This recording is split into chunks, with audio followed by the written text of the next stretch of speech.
நீங்க சொல்றப்ப தாழ்ந்த ஜாதி கீழ் ஜாதின்றீங்க. அப்படித்தானே வச்சிருக்கேன். 10 பேரு காரியக்காரனா ஒருத்தன் கூட இருக்க மாட்டேன். அந்த 10 பேர் அவன் காரியக்காரன் இருக்கான். நாங்க பின்னாடி நிக்கிறோம். ஆர்எஸ்எஸ்ல. வணக்கம். இந்து முன்னணியை சார்ந்த ரவிக்குமார் திருப்பரங்குன்றத்துல வந்து இந்து மக்கள் சாமி கும்பிடுவாங்க, ஐயோ அப்பா ஆத்து அப்படின்னாங்க. அதே ஆளு உசிலம்பட்டி உத்தபுரம் கிராமத்துல என்ன சொல்லிருக்காங்க தெரியுமா? உத்தபுரம் கோவிலில் வந்து சாமி கும்பிட போன மக்கள் வந்து உள்ள போய் கும்பிடக்கூடாது, சாமியவே வெளியே தூக்கிட்டு வந்து கும்பிட சொல்லிருக்காங்க. வெளியே தூக்கிட்டு வந்து வச்சிருக்காங்க.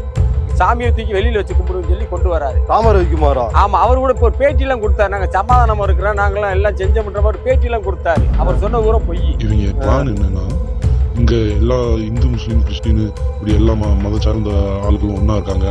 இவங்க மதத்தை பிரிப்போம், அடுத்து ஜாதியா பிரிப்போம், அடுத்து தமிழ் அழிக்க பார்த்தாங்க, என்னென்னமோ செஞ்சு பார்த்தாங்க, ஒன்றும் நடக்கல. கடைசி பிளானா இந்த இப்படி எல்லாத்தையும் பிடிச்சிட்டு ஒன்று அடிச்சு மாலி சேர்த்து போயிட்டாங்கன்னா அடுத்து சங்கிகளுக்கு சந்தோஷம் தான்.